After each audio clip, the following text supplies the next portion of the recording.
एक बात ऐसी होती है जो दिल में गहरा घाव कर जाती है, और एक बात ऐसी होती है जो हृदय में रजत रश्मि बनकर बस जाती है। अंतर है केवल बात करने के तरीके में। शुद्ध सांसारिक व्यक्ति की तीखी व्यंग भरी बात दिल में विष बुझे तीर की भांति चुभ जाती है, जो हृदय को विदीर्ण कर देती है। लेकिन गुरु के मुख से या एक संत के मुख से निकली छोटी से छोटी बात भी हमारे लिए आदरणीय, अविस्मरणीय तथा प्रेरणास्पद बन जाती है। हृदय को शीतलता प्रदान करती है, आनंद प्रदान करती है। गुरुदेव के द्वारा प्रसारित ये रजत रश्मियाँ यत्र तत्र सर्वत्र बिखरी हुई मणिमुक्ताओं की भांति अपनी आभा बिखेरती रहती हैं और हमें आह्लादित करती रहती हैं। गुरुदेव कहा करते थे, इस संसार में साधक को अपना जीवन दो तरह से जीना चाहिए।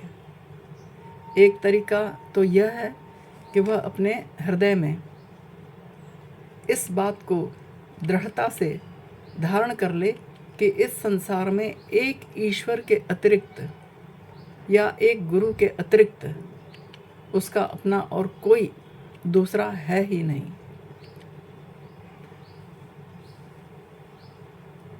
फिर दूसरा तरीका यह है कि वह इस बात को स्वीकार कर ले कि सारा जगत उसका अपना है, कोई शत्रु नहीं है, सभी उसके अपने हैं, कोई भी पराया नहीं, सभी में अपनत्व की भावना हो। अर्थात अपने आप को अकेला मान लो या फिर सारे जगत के हो जाओ। जीने का यही सर्वश्रेष्ठ तरीका है।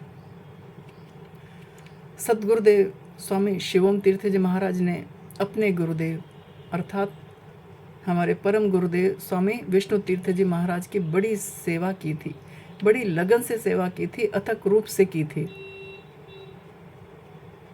एक बार परम पूज्य परम गुरुदेव स्वामी विष्णु तीर्थ जी महाराज के एक शिष्य गुरुदेव के पास नारायण कुटी आश्रम में आए।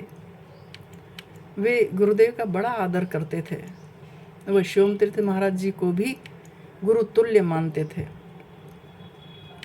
गुरुदेव के साथ मेरा भी इंदौर में उनके घर पर 2-3 बार जाना हुआ था।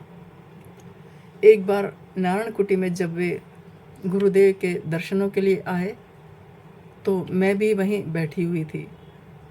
बातों ही बातों में वे पुराने बीते दिनों को याद करने लगे। वे गुरुदेव से कहने लगे, स्वामी जी महाराज, आपने विष्णु तीर्थ महाराज जी की बड़ी सेवा की है।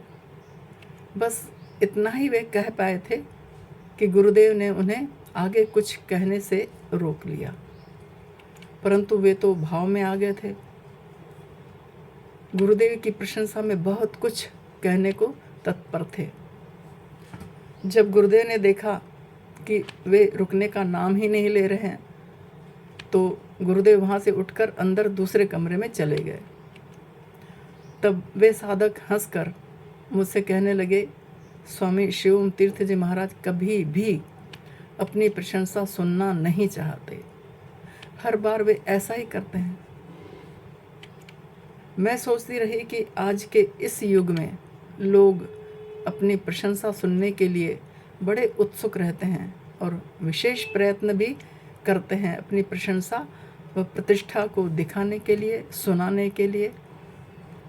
परंतु गुरुदेव जैसे वीतरागी त्यागी महापुरुष जैसी निष्प्रह वृत्ति आज कहीं देखने को नहीं मिलती। गुरुदेव का कहना था कि हमारे गुरुदेव कहा करते थे, इस जगत में साधक को गूंगे, बहरे और मूर्ख बनकर ही रहना चाहिए, जो आज के युग में असंभव तो नहीं परंतु है बड़ा कठिन।